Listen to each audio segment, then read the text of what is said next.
Voilà, chers amis, bonsoir, bienvenue donc à votre émission Libre Antenne sur Zouk TV. Alors on s'adresse à nos compatriotes, amis de la Martinique, amis de la Caraïbe, Guadeloupe, Cuba, tout ça, ok. Et puis du côté de l'Hexagone également, il y a beaucoup de personnes qui nous écoutent pour savoir exactement ce qui se passe au pays. Eh oui, on parle d'une situation sanitaire particulièrement grave. Et ce soir, nous avons avec nous des invités comme Eddy Legrand de la CGTM Santé, informaticien, Eddy Legrand. Le Dran, oui. Le Dran ou le Grand? Le Dran. Le Dran, Eddy Legrand. Ouais. Donc informaticien, votre travail consiste à faire quoi en gros? Je suis technicien informatique, donc mon rôle c'est de dépanner les ordinateurs, faire des installations, dépannage ordinateur, maintenance informatique. Donc vous n'êtes pas vraiment soignant, vous êtes un cadre. Je ne suis pas du tout soignant. Ouais. Je ne suis pas du tout soignant. Ouais. À côté de vous, il y a également Bruno Charles-Achille qui est technicien également, secrétaire général de la CDMD Santé. Oui. Bonsoir, je suis technicien supérieur. Oui, c'est-à-dire hospital supérieur dans la branche de biomédical. Je m'occupais, parce que je suis détaché à temps plein syndical. Tout ce qui est biomédical, bistouri, table opératoire, autoclave, tout ce qui gère la stérilisation et le lavage, Votre expérience professionnelle, parce que maintenant vous avez dit que vous êtes syndicaliste, vous êtes resté combien de temps dans... Mon expérience professionnelle, alors je travaille à la PHP de Paris. Je sors Ça fait mon 7e établissement public à la Martinique, mon 7e établissement public. Donc vous n'êtes pas né de la dernière pluie, comme on dit. Oui, je suis entré assez jeune à la PHP, très jeune. Et de l'autre côté, nous avons maître Georges Germani, qu'on ne présente plus et qu'on dit... Georges Emmanuel. Georges Emmanuel, excusez-moi. Mon Dieu, vous avez des soucis avec ma maman. Mon Altesse. Qui est avocat et que l'on connaît bien, grand défenseur des causes difficiles, on va dire ça comme ça, Georges. Non. Moi, je suis un petit avocat de proximité. Je défends les gens qui viennent me voir. Voilà. Ouais, il est très humble. Alors, le conflit, on le connaît, c'est concernant la médiation. Médiation de qui, de quoi, dans quelles circonstances ça a commencé. On a vu que ça a commencé avec des après-midi assez agités, assez houleuses, on va dire, du côté du centre hospitalier. Alors, qu'est-ce qui veut prendre la parole concernant ça? Ça a commencé comment, cette histoire? Ce que je peux dire, c'est que effectivement, on a eu des discussions, des réunions avec la direction sur l'obligation vaccinale dans un premier temps. Quand on parlait de la direction, on parlait du directeur, M. Garel. M. Garel, la direction du CHUM. Et en fait, c'était un petit peu un dialogue de sourds parce qu'ils ne comprenaient pas bien qu'en Martinique, les gens étaient très réticents à cette injection. Et lui, en tant que comment dirais-je, bon fonctionnaire d'État, il faut dire. Bon fonctionnaire d'État. Oui. Il s'est attelé, enfin jusqu'à maintenant, il s'attelle à... On lui donne des consignes. Voilà, on lui donne des consignes du ministère de la Santé et il tente de les appliquer. Sauf qu'il y a une réalité du terrain, il y a un passif de la société martiniquaise et les gens, les collègues sont globalement très réticents à se faire injecter. Et c'est une chose que l'on peut comprendre quand on connaît l'historique des Martiniquais, avec toutes ces histoires de chlordécone, de toute espèce de choses qui font que on a quand même des choses dans la tête qui font que les gens se méfient de cette injection qui est pour le moment encore en phase expérimentale jusqu'en fin 2023. Et ça, les autorités ne veulent pas l'entendre. Les gens sont réticents. Et ça, il faut l'entendre, en fait. Donc, il y a eu, effectivement, on parlait tout à l'heure des chauffe-souris au niveau de l'hôpital. Parce que le directeur, ça c'était dans le cadre du pass sanitaire, a voulu mettre des contrôles aux accès de l'hôpital. On parle clairement des forces de l'ordre, des gens, etc. Sauf qu'un agent de sécurité peut contrôler un pass sanitaire. Il n'a pas besoin de garde mobile derrière lui pour le renforcer. On n'est pas des sauvages. On n'a pas bien compris pourquoi il y avait la présence de ces gardes mobiles. Ce dispositif, quoi. Un arsenal de guerre carrément, avec des gardes mobiles, avec leurs matraques, leurs armes, leurs gilets pare-balles. Enfin, ils étaient face à nous, mais on aurait juré qu'ils avaient affaire à des terroristes. Mais c'est carrément insupportable de vivre ça. Et la cerise sur le gâteau, c'est quand ils ont interpellé 2 de nos collègues qu'ils ont menottés. Et quand nous sommes allés les voir pour les faire libérer, les collègues qui, semble-t-il, n'avaient rien à se reprocher, puisqu'ils ont été libérés d'ailleurs dès le lendemain, sans qu'on retienne quoi que ce soit contre eux. Donc c'est bien qu'ils n'avaient rien à se reprocher, ces collègues-là. Quand nous sommes allés pour les faire libérer, donc à ce moment-là, on a eu un problème avec les forces de l'ordre qui nous ont chargés, gaz lacrymogène, boutous et compagnie. Donc, ce sont des images qu'on a vues sur des images télé, insoutenables qu'on a pu voir sur tous les médias. Sur tous les médias. Alors, on va préciser quand même que le conflit concerne tous les gens soumis à l'obligation vaccinale, qui travaillent dans ce milieu-là. Tout à fait. On va préciser quand même qu'il y a 7 établissements donc concernés par cela. Le CHU, bien évidemment, il y a l'hôpital Zobza Kitman, la maison de la mère de l'enfant, les hôpitaux de Lamentin, de Trinité, de Mangou-Vulsin, de Clarac et Emma Ventura. C'est bien ça? Alors justement, est-ce que tout ce beau monde-là, ce personnel-là, est-ce qu'ils ont bien compris le sens du combat que vous menez? Alors moi, je veux bien voulu recadrer les choses, parce que tu viens de le dire, tu restes sous le CHU, cet établissement.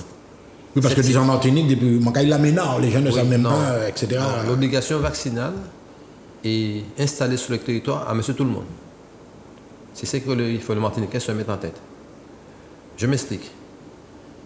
Aujourd'hui, si mes parents se déplacent pour aller au CHU, ils vont leur demander le pass sanitaire. Il ne l'a pas même, mon père. Il ne l'a pas.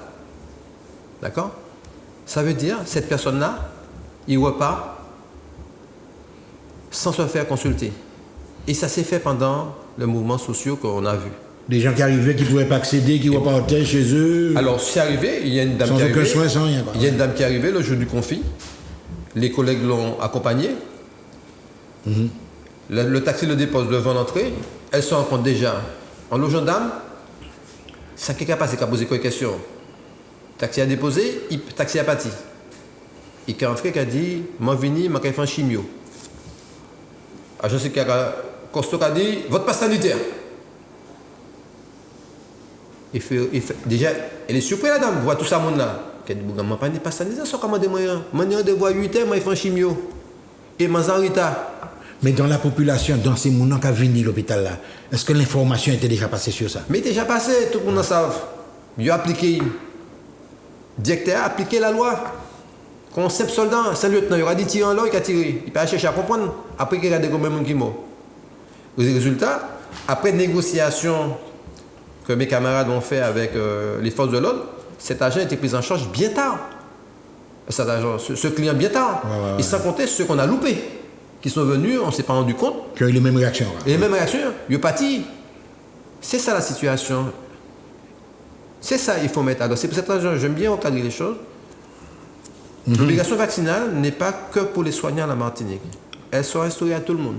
Le pompier qui vient chercher un corps, il faut qu'il ait son pass sanitaire. Il a accès à l'hôpital, mais oui. Il passe sur les personnes, mais il faut donner un pass sanitaire. Le livreur qui vient livrer, il faut qu'il y ait un pass sanitaire. C'est ça le cadrage. Alors, ça, nous demandons qu'il y ait un temps à nous. Et la loi, dans la loi, c'est inscrit ce temps. Pourquoi on ne peut pas nous l'accorder ce temps?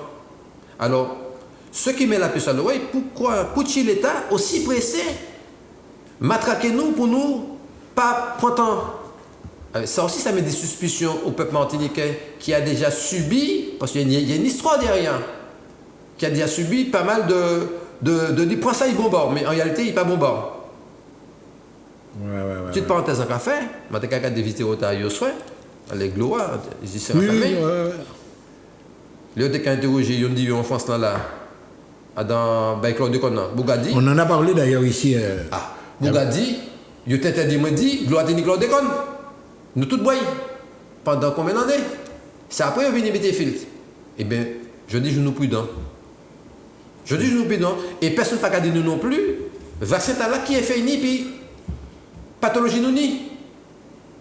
Claude économie encore nous, personne n'a pas gardé nous sur là. Alors tout ça met en place une inquiétude au peuple martiniquais. Alors il ne faut pas le centraliser comme quoi c'est les soignants qui refusent d'être vaccinés. Et puis quand même, il faut quand même avoir un respect pour les soignants. Un grand respect. Les gens oublient très vite. Les gens ont applaudi à certains moments. Mais ils oublient très vite. Mais même le ministère oublie très vite. On a travaillé en Martinique sans gants, sans tenue. Nous faisons sac poubelle, nous coupons sac poubelle, nous mettons tête nous pour nous protéger. Alors là, vous entrez dans un point assez intéressant. Les moyens. Est-ce que l'hôpital a les moyens de soigner? L'hôpital, il y a 40 ans, il manque des moyens à l'hôpital. Ce n'est pas pendant la crise ils vont sauver les gens. On découvre tout ça, Non, si pendant le temps l'eau est douce, on n'a pas les moyens de sauver des gens, c'est pas pendant une crise que tu vas sauver du monde. C'est faux. C'est faux. On a accompagné les gens. J'aime bien dire ce mot-là. On a accompagné les gens. Comment tu peux faire sans moyens? C'est vrai, on a des techniciens compétents, il faut le dire. On a des médecins compétents. Sans indiscrétion, il y a combien de lits à peu près? 700, 800? Non, nous avons plus de lits que Non, ça. on a plus de lits que ça. Ouais. Mais aujourd'hui, nous, on ne peut pas te dire le chiffre réel. Parce qu'on ferme des services. On n'arrête pas de fermer des lits. Sur Montgolfier, il y a 8 services fermés, mon ami. 8 services fermés sur Montgolfier. Il reste que la dialyse qui est ouverte et puis la rééducation. La néphro. Et puis la défaut. Tout là, c'est fermé. Alors, on va se tourner vers Maître Germani maintenant. Que dit la loi dans cette affaire-là? Donc, nous avons un hôpital. Les gens vous disent que l'hôpital est bloqué. Ils te disent qu'on renvoie des patients, etc. Comment vous voyez ce conflit? Bon, comment je vois ce conflit? Je ne le vois pas. Je n'ai pas le sentiment qu'il y a vraiment un conflit dans l'esprit de l'État. Circuler, il n'y a rien à voir. C'est-à-dire que tout à l'heure là, on disait que c'est pas seulement sur les soignants que pèse l'obligation vaccinale. Elle pèse sur toute la population. Parce que vous avez un parent qui est malade, qui est à l'hôpital, vous ne pouvez pas le visiter parce que vous n'avez pas de passe. Et ça concerne toute le lien social la population. On peut plus... Mais il y a bien sûr les gens qui travaillent à l'hôpital, qu'ils soignent ou qu'ils ne soignent pas, ils sont la population des agents hospitaliers. Mais à côté de ça, vous avez tous les salariés du privé. Les prestataires. Même pas les prestataires. Par exemple, les gens de l'ADARPA, les gens de l'ADAPI, les gens de tous les organismes médico-sociaux ou sociaux sont soumis en principe à l'obligation vaccinale. Et au-delà, vous avez des libéraux auxquels on ne pense pas, qui sont aussi la santé, mais qui ne sont pas dans le cadre du CHU. Il y a les podologues, il y a les infirmiers, il y a les sages-femmes. Et puis, vous savez, très vite, à côté des gens qui se sont exprimés pour dire qu'il y a un problème avec l'obligation vaccinale, mais il y a les pompiers. Il y a les pompiers. Ils ont accès aussi à l'hôpital, mais oui. Aux urgences, je les vois. Et puis, il y a des salariés qui sont dans des structures de soins ou des structures soignantes, bon, on peut admettre, mais qui ne sont pas en contact avec le public ni avec les soignants. Des gens qui travaillent aux archives, des gens qui travaillent à la comptabilité, des gens qui travaillent aux ressources humaines. Il faut qu'ils présentent un passe. Quel rapport ils ont? On va leur dire. Et même, des fois, vous avez des organismes qui occupent les mêmes locaux que d'autres organismes soumis à l'obligation vaccinale, et parce qu'ils partagent les mêmes locaux, il faut qu'ils prennent le vaccin.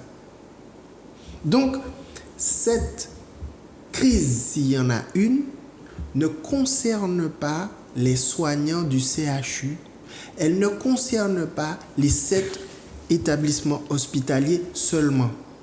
Et c'est ce que le gouvernement essaie de faire.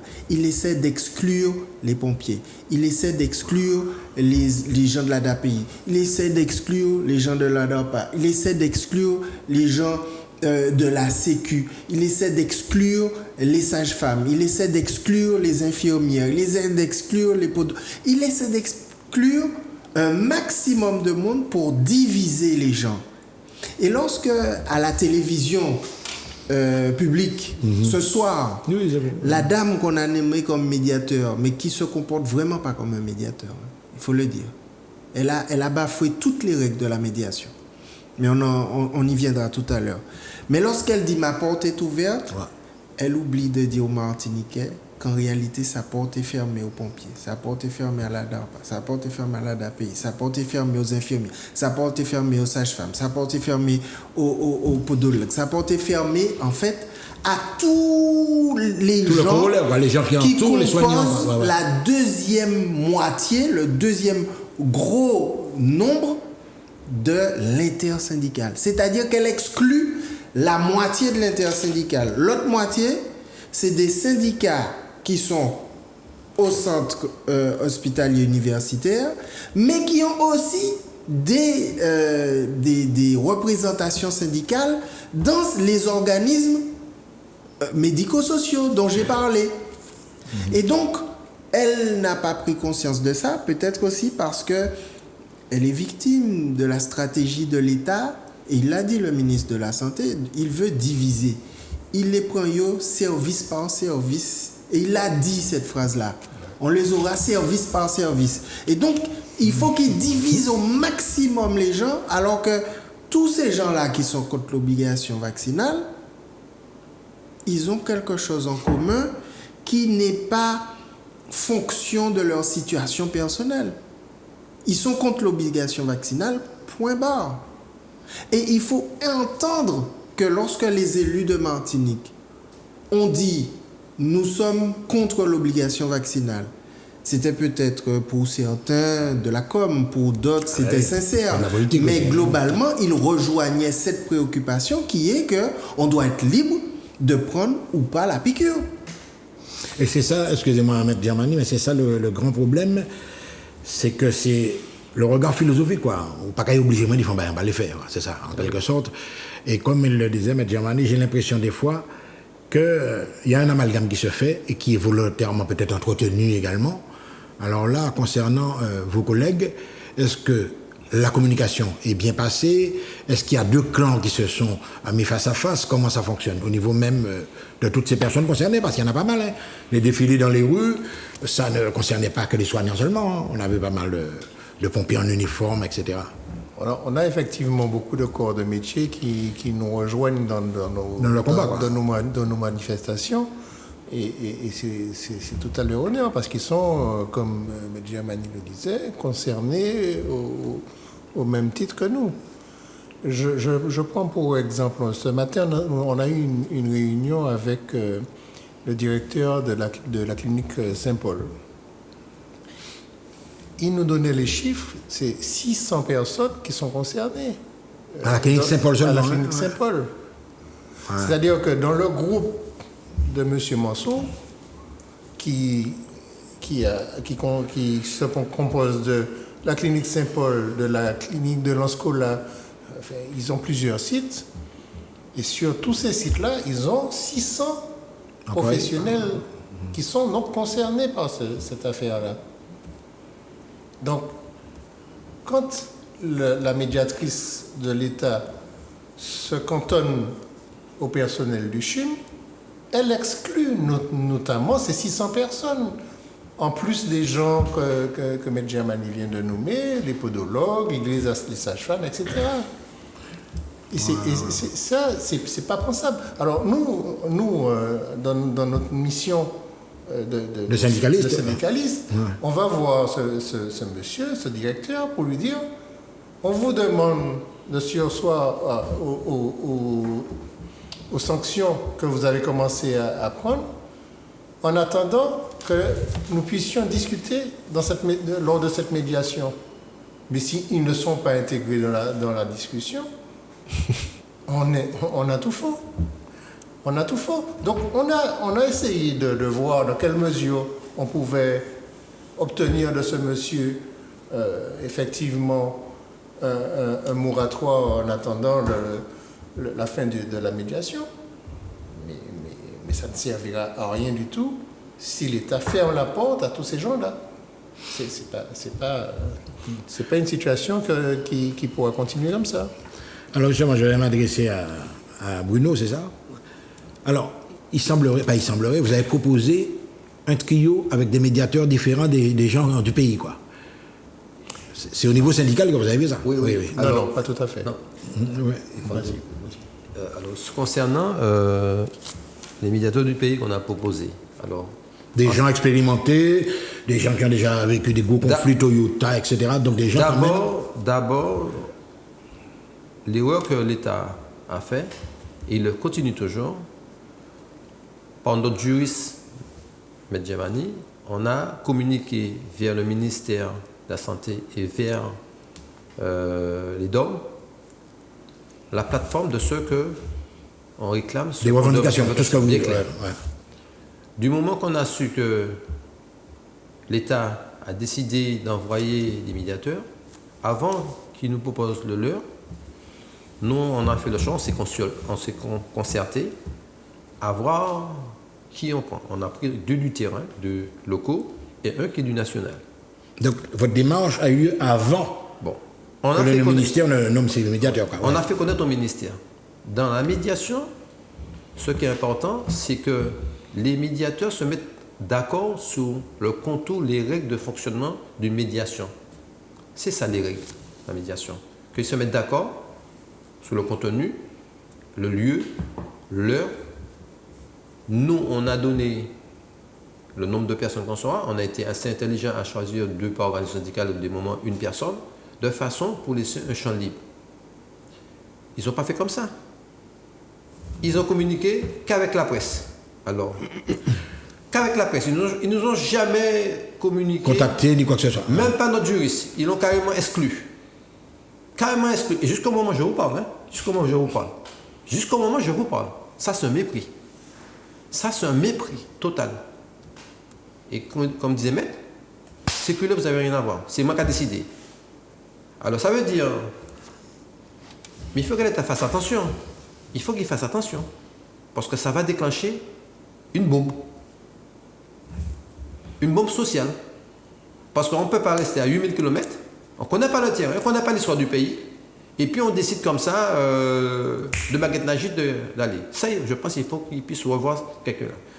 Malgré ça, nous sommes restés courtois et polis. Par notre juriste, on a communiqué toujours. Comme c'est par la presse qui va passer, et bien pas de problème. Nous, pas passer par la presse, on va envoyer directement par mail. Et on les a rappelés. En médiation, il y a des règles. Et aujourd'hui, les règles ne sont pas respectées.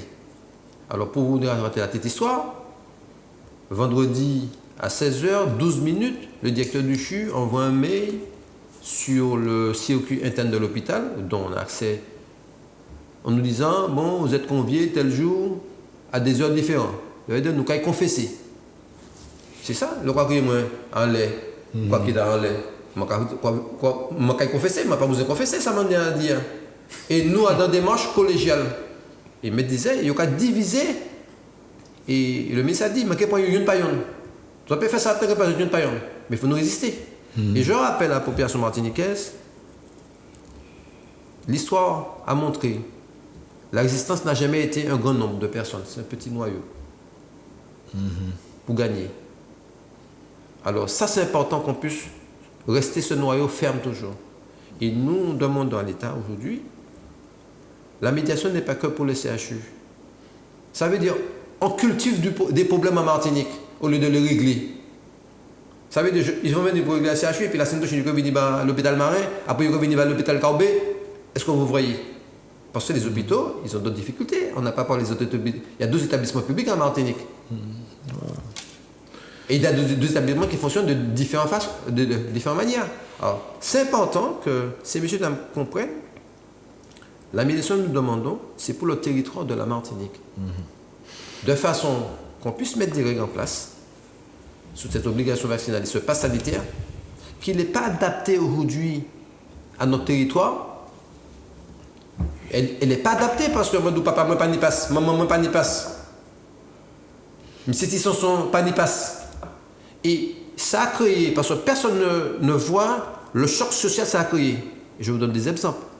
Au CEV, quand mes aînés sortaient à la messe, à Chelchia, ils allaient passer voir ma cocotio, camaradio. Quand vous dites CRV, c'est Santé Maventura. Santé Maventura. Oui. Mais aujourd'hui, c'est plus possible. C'est plus possible. Et il y a même ceux qui sont tristes. Ils ont porté 10 oranges, ma cocotio. Ils ont dit, même, comme vous parlez de monter, ben, moi s'il te plaît. Je leur ai dit, mais on ne peut pas prendre. Pas ni personne qui dédie à ça, mais les oranges à monter. Je vois la tristesse, et entre-temps, le patient se dégrade à l'étage. Parce qu'il se dit, eh bien, moi, tel pas qu'à venir à moi. Personne ne va venir à moi. Personne ne va isoler, voilà. Et personne ne va calculer l'eau de gata. L'eau de gata là. C'est ça, tristesse là. Et deuxièmement, moi, terminant ça, par problème là, où médecin, bon fait, parce que nous, champions du monde, cancer matinique. Ah, mais oui. Bon. On a aussi des gens de la prostate, etc. On a tout vu le que... monde a une cadomie. Encore. Médecin qui va faire un diagnostic. Il va avoir un anti-bobo. Puis cancer là, qui dit bobo. Il va dire, prends contact et puis médecin, ou prends contact. Ou pas rendez-vous. Mais en tête, tout cas calculer déjà. Bon, il faut aller là-bas, il faut demander pas sanitaire. Qui m'a demandé les faire, mais on ne peut pas sanitaire. Et pendant ce temps, petit bobo va venir, gros bobo. Ouais, et puis, l'autre tombe malade, pompier à bon, ou quand entrer aux urgences, il est trop tard. Résultat, ou quoi mort. Alors, toute cette perte de chance, et j'aime bien dire, on n'a pas les mêmes égalités de chance que l'Hexagone. Comme on me le démontre, hein. On n'a pas les mêmes égalités de chance que l'Hexagone. On pourrait l'avoir, parce que j'ai dit tout à l'heure là, on a des soignants compétents, on a des médecins compétents, nous qui travaillons des infrastructures compétentes. On a une structure compétente aujourd'hui, nous avons un bon bâtiment, qui a moitié quelques éléments, mais qui a moitié matière là-dedans. Nous avons une belle maison, belle tour les faire. Oui. Le bâtiment Jean Abricon, là, c'est bien, c'est un bel bâtiment, mais on est vide. Ah bon? Oui, matière là, il y a obsolète, il faut changer. Nous avons Mangovulcin, qui HQE, entraînement de terre. Si la tête tremblait, il peut fonctionner. Ou pas sous la tête tremblée. Pas sismique, tout bail. Si la tête tremblée, premier côté pour courir, Mangovulcin, ou sauver. Il ne peut pas couvrir. Il HQE. C'est ça l'établissement matinique qui est comme ça. Il y a un blocade, on fini d'où? Il y a l'agonie. Les antisismiques, mais pas HQ1. Alors c'est ça. Alors, ça c'est important pour le peuple comprendre ça. Et c'est quoi faire? Il y a gourmet fait même un convulsant. Eh bien, merci Bruno, nous avons vu à l'époque, mais justement, Maître Germani, nous avons vu de définir les principes exacts d'une médiation. Je suppose que vous intervenez dans certains conflits, la médiation, comment nous sommes des partis, comment ça a organisé? Vous savez, moi sorti de l'université, c'est-à-dire que pas ni 2 mois, moi recevrai diplôme de médiateur. Tout pendant mon avocat, moi viré l'école et pendant 2 années, c'est un diplôme universitaire où ça va après maîtrise, moi fait ça. Et diplôme d'art, comment passer en 2 années, fait moi découvrir qui ça qui la médiation. Voilà, médiation. C'est-à-dire que moun ka parler, ka confondre la négociation, la médiation, la conciliation, l'arbitrage. Ils ne savent pas de qui ça vraiment. Les médiateurs, tout le monde, on a un conflit de voisinage, je crois qu'il y a un médiateur, ça sent l'autre bagage. Et en fait, la médiation, on parlait trop bel français, mais c'est un processus structuré qui vise à rétablir le dialogue entre deux parties oui, qui ont un différend ou qui sont en conflit ou qui parfois même ont un litige qui peut aller jusque devant le tribunal. Mais pas seulement, ça peut être en dehors de toute procédure, et qui ont recours à une tierce personne qui présente des qualités vraiment de compétences sur les techniques de la médiation, de probité, de neutralité, d'indépendance, d'impartialité. Toutes ces qualités que l'on n'est pas obligé de retrouver, je dirais, dans certaines fonctions ou dans certains comportements. J'y reviendrai plus tard. Et donc, ce tiers digne de confiance, il a toute autorité pour organiser les réunions, pour organiser les plénières, c'est-à-dire avec tout le monde, ou des apartés, c'est-à-dire rencontrer chacune des parties. Mais il n'a aucune autorité sur sa propre désignation, premièrement, sur la désignation des autres médiateurs, deuxièmement. Il n'a aucune autorité sur le choix des parties, donc il ne peut pas choisir d'exclure le syndicat des infirmières, d'exclure le syndicat des sages-femmes, d'exclure les pompiers. Il ne peut pas faire ça. Donc, et c'est ça qu'il fait. Il a eu une situation en l'état. Il prend la situation en l'état. Et il ne peut pas non plus avancer sans recueillir à chaque pas l'accord de tout le monde. Par exemple. Donc c'est des étapes, quoi. Oui. Première étape, il faut choisir d'aller en médiation. Et ça, ce n'est pas le médiateur qui décide de ça. Ce sont les parties ensemble. Et la vérité dans l'histoire de ce conflit-là, c'est que ce sont les syndicats qui ont demandé une médiation. Ils l'ont demandé à la fois en direct au directeur en lui disant on ne peut pas discuter avec vous, il faut qu'il y ait un médiateur et qu'il y ait une médiation. Et puis ils l'ont demandé également à l'occasion du procès qu'il y a eu lorsque le directeur a attaqué les syndicats en disant vous faites pas grève, mais vous gênez les gendarmes, les policiers et les vigiles qui font le contrôle du pass sanitaire. Donc, vous devez arrêter d'aider finalement les patients à aller se faire soigner et d'aider vos collègues à prendre leur service. Il faut que les syndicats arrêtent, c'est ça que le directeur demandait, de tout faire pour que les soignés aillent se soigner et que les soignants aillent soigner. Donc ce n'était pas une grève que faisaient les syndicats. Ils se battaient pour permettre que les gens aillent travailler, que les soignants aillent soigner et que les malades aillent se faire soigner.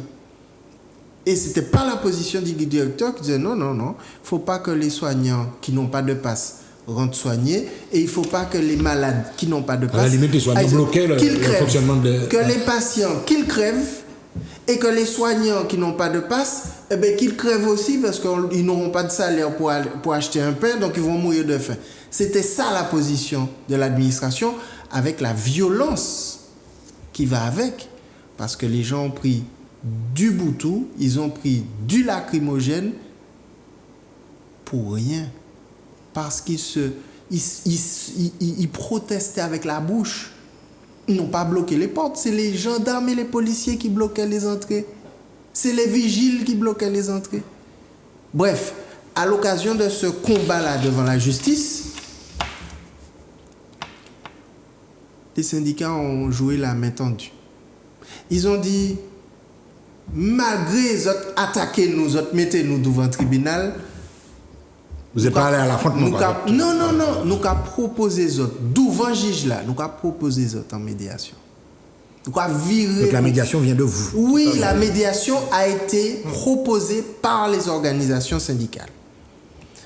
De l'autre côté, le CHE a dit non.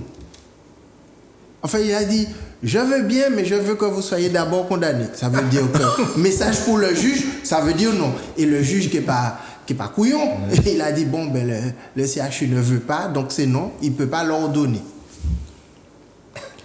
Au lendemain, malgré tout, de cette tragédie, parce que des soignants prennent... Vous parlez de la fameuse après-midi, du vendredi après-midi. Oui, que des soignants prennent du lacrymogène et du boutou.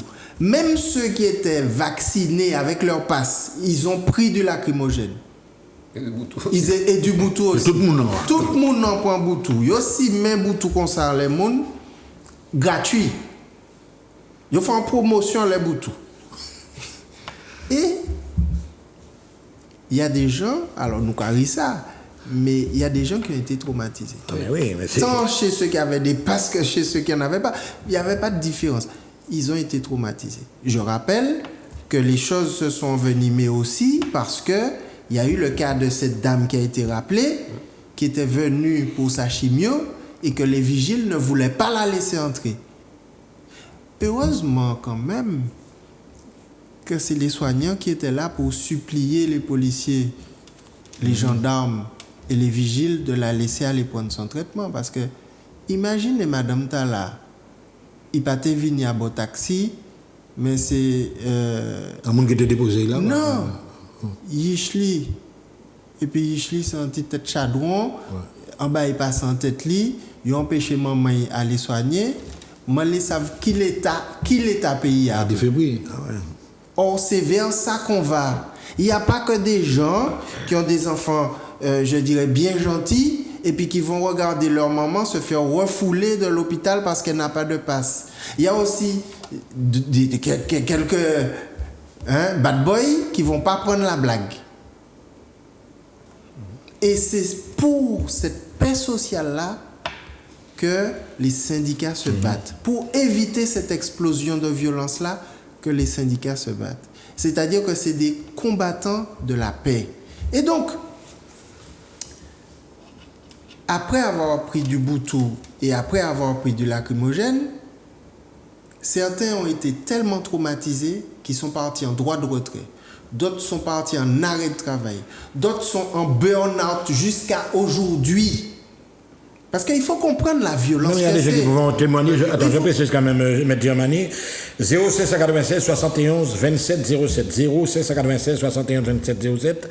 Vous écoutez cette émission, vous avez compris que nous avons fait venir sur le plateau Maître Germani, homme de justice, homme de loi, deux syndicalistes, messieurs Bruno Charles Achille et Eddy Legrand. C'est ça? Le Dran. Voilà. Alors, et là, Maître Germani est en train de nous expliquer la réalité des choses. Quoi. Ouais. Et donc, la médiation demandée par les syndicats est arrivée un peu tard parce qu'elle aurait pu arriver une semaine avant, 2 semaines avant. Mais on ne va pas blâmer une contrariété. Elle est arrivée, le ministre a accepté. Le ministre a accepté. En un premier temps, ouais. Et puis, dès qu'il s'est rendu compte, mais oui, mais si j'accepte le dialogue, ça veut dire que je vais dialoguer avec ces nègres-là. Et puis depuis le jour où il a accepté la médiation, il n'a fait que faire marche arrière. Il a dit, bon, eh ben, on va exclure les uns, on va exclure les autres, on va diviser le mouvement. Donc, je vais nommer des médiateurs. Une équipe de médiation, 3 médiateurs. Alors, dans un conflit, dans un différend qui oppose des gens qui veulent une médiation, on doit choisir les médiateurs ensemble. Alors, si on ne les choisit pas ensemble, on peut chacun de son côté choisir un médiateur ou plusieurs et proposer à l'autre d'accepter vos médiateurs. Donc, c'est une Mais offre. d'une façon ou d'une autre, il faut qu'à ce stade-là, il y ait un accord sur le choix de qui est médiateur. Et puis, avant même ça, il faut être d'accord sur le différend qu'on a réglé. Parce que si on fait une médiation sur la couleur du masque, des surchaussures et des blouses, on va tomber d'accord très vite. On va dire que c'est bleu, on va dire que c'est noir, on va dire que c'est rouge, on va dire que c'est vert, et puis on trouve un accord. Mais est-ce que c'était ça qui avait mobilisé les syndicats? Est-ce que c'est ça le différend, le litige? Depuis juillet, l'intersyndicale a sorti un préavis de grève pour dire que le problème, c'est le pass sanitaire, l'obligation vaccinale et les conditions de travail. Depuis le début, on est sur ça. Et depuis le début, le ministre ne veut pas en entendre parler. Donc, il dit oui à la médiation et après il dit seulement pour le CHU. Et puis, seulement pour expliquer aux gens qu'il faut qu'ils aillent se faire vacciner et puis leur expliquer que s'ils ne le font pas, on va les suspendre. Et puis, sauf qu'un médiateur, justement, ce n'est pas quelqu'un à qui on dicte une feuille de route. Et surtout, une partie ne peut pas lui dicter une feuille de route. Le médiateur, vu qu'il n'a même pas besoin d'avoir de connaissances ou de compétences dans la matière même qui est l'objet du conflit. Il doit simplement maîtriser les techniques qui permettent la reconstitution du lien, du dialogue, de la communication.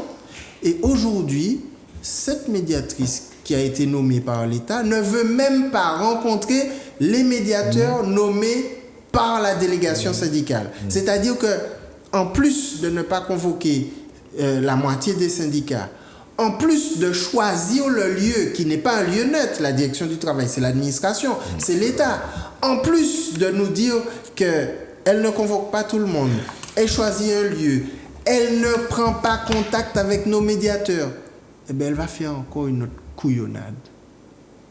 C'est que le directeur qui fait plein de bêtises va convoquer les syndicats un par un, séparément, ce qu'il n'a pas le droit de faire, il n'est pas le médiateur.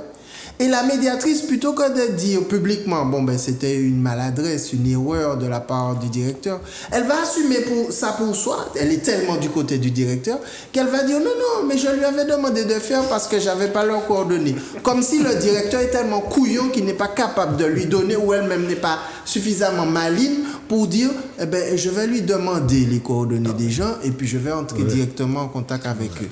Alors, moi, j'ai le sentiment que les pièces là pas couillon, mais ils prennent nous pour couillon. Mais nous bien noués, mais nous pas d'étable. Voilà, nous allons du côté du téléphone 0596 71 27 07. Je précise. Est en ligne. Veuillez ne pas quitter. Oui, je précise qu'on va ouvrir l'antenne. Alors, avec les formules, bien évidemment, de correction, on n'est pas là pour. Ok. Zouk TV, bonsoir. Oui, allô? On va du côté du téléphone. Grégory, Gris. Du côté du standard, Zouk TV, bonsoir. Oui, bonsoir, monsieur Simon. Oui, bonsoir. On vous écoute. Alors, ton prénom, c'est comment? Guy, Et tu appelles d'où? de Saint-Pierre. Saint-Pierre. Guy, on t'écoute. oui. On t'écoute. Alors, monsieur Simon, Oui, je t'écoute, oui. et je dois vous dire que je suis déçu parce que, disons que vous n'avez pas convoqué de contradicteur. L'avocat qui parle là, ce monsieur est disqualifié. C'est un raciste, un anticolonialiste et un anti-blanc. Et de plus, toutes les mesures que le gouvernement prend, ils sont contre systématiquement. Je ne comprends pas que vous n'ayez pas convoqué de contradicteur. C'est pas sérieux ça, monsieur Dumont. Merci beaucoup. Merci. Alors voilà, donc, merci beaucoup. Un auditeur qui nous dit qu'effectivement sur le plateau, on a dû avoir un contradicteur, etc., pour pouvoir avoir une réplique. Maître Germain rien. Alors, bon, moi, il a accusé de tous les mots. C'est où il a accusé en premier. Hein, Oui. C'est moi qui croyais contradicteur. C'est-à-dire que, effectivement, sur les différents médias, on donne plus facilement la parole aux directeurs, aux pro-vax, aux pro-pass sanitaire, aux pro-obligations vaccinales, et on entend très peu sur les médias les personnes qui soutiennent la position, d'ailleurs adoptée par nos élus, qui est de dire qu'on soit pour ou contre l'injection, c'est une question de choix personnel, mais nous sommes contre l'obligation. Voilà. Et dès qu'on est contre l'obligation, hop là, il y a des gens qui vont vous trouver extrémistes, machin, etc. Alors, il y a un compliment que ce monsieur m'a fait entre deux injures. Bon, libre à lui de trouver que je serais ci ou ça guise. Bon, les injures, ça glisse, comme l'eau sur mes plumes de canard. Mais il m'a traité d'anticolonialiste. Là, on a dans un truc. Mais il m'a fait un compliment. C'est un compliment d'être anticolonialiste comme Césaire, comme les autres. Et ça n'a rien, au contraire, de raciste. C'est au contraire antiraciste d'être anticolonialiste. C'est le colonialisme qui est le racisme et c'est l'anticolonialisme qui est l'antiracisme. Donc, il s'est trompé. C'est lui le raciste parce que c'est lui qui considère qu'il y a des blancs et qu'il y a des noirs. Moi, je considère qu'il y a des êtres humains et qu'à la limite, pour employer une formule que j'aime bien, les blancs, ce sont des noirs comme les autres. On va aller du côté du téléphone. Donc, vous avez le numéro déjà, 0796 71 27 07. Zouk TV, bonsoir. Bonsoir. Oui, votre prénom? Julienne. Julienne, et vous appelez d'où? J'appelle des zones dans le. On vous écoute, Julienne. Oui, je voulais d'abord vous saluer tous sur le plateau. Oui. La population qui écoute. Comme on a fait beaucoup déjà de débats dessus, j'y vais directement. Je voudrais dire à M. Germani de ne pas se trop focaliser sur l'attaque qu'il vient de subir, parce que vous avez ce qu'on appelle le noir masque blanc dans ce combat-là, et ils sont plus virulents, en bus, comme on dit. Là où je voulais en venir, c'est que d'abord, féliciter les soignants. Ils sont montés au créneau et qui a empêché que la Martinique ait beaucoup plus de morts. Parce que ça, c'est un génocide qui est organisé là. La population ne fait pas attention, mais c'est le code noir qui est en application. C'est-à-dire que ces gens-là nous considèrent comme leurs animaux, comme leurs propriétés, comme leurs bêtes. Parce que venir faire une négociation, sans accepter que la partie adverse vous donne leurs représentants, ça c'est un véritable mépris. Et quand on regarde, ce président-là, il est beaucoup plus dangereux qu'on ne le pense. Parce qu'il demande, surtout le ministre de la Santé, il dit qu'il faut que l'obligation sanitaire de le pass soit appliqué en Martinique, parce que ce sont les lois de la République. Il y a beaucoup de discrimination et de justice dans ce pays-là. Ce n'est pas seulement au niveau vaccinal que la Martinique est française. Quand vous regardez les indemnisations, les commerces hexagonaux ont reçu 10 000 euros pour perte et 8 000 euros de dépréciation de stock. En Martinique, qu'est-ce que les commerces ont reçu? 1 500 euros en tout et pour tout. On se demande, tous ces parlementaires qu'il y a là, vous voulez, je vais brosser un plat. Vas-y, Julienne, parce qu'il y a beaucoup de monde au téléphone là. Donc, oui, mais justement, c'est important ce que je dis là. Parce que vous voyez qu'on paye un billet d'avion à 379 euros à l'actuel pour venir en Martinique. Même moins cher que Guyane qui a 2 heures. À 7 euros. C'est pour vous montrer que l'augmentation du virus est orchestrée. Je vais aller vite, il y a 2 personnes qui attendent. Oui. Le Conseil a déjà organisé le confinement pour décembre. La population, elle bouge pas, elle dit rien. Alors, ce que je fais comprendre à ces gens-là, s'ils ne réagissent pas maintenant, s'ils ne viennent pas soutenir les soignants, s'ils ne descendent pas dans la rue, il y aura une étape. Parce que, regarde les dégâts que les vaccins font dans le monde, parce que regardez en France. Tous les gens ont été vaccinés, ils ont des masques, et c'est en train de repartir dans tous les pays. Donc c'est pourquoi vous dites que si ce virus-là était vraiment un danger, il ne veut pas demander une partie à se faire vacciner et une autre partie à ne pas se faire vacciner.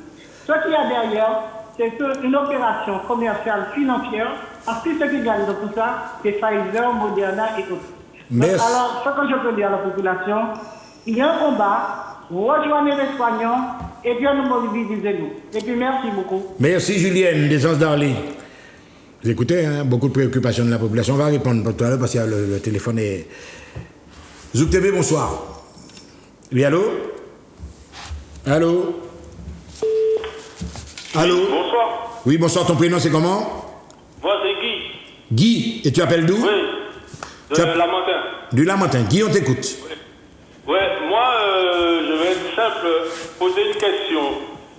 Est-ce qu'on n'est pas trop gentil?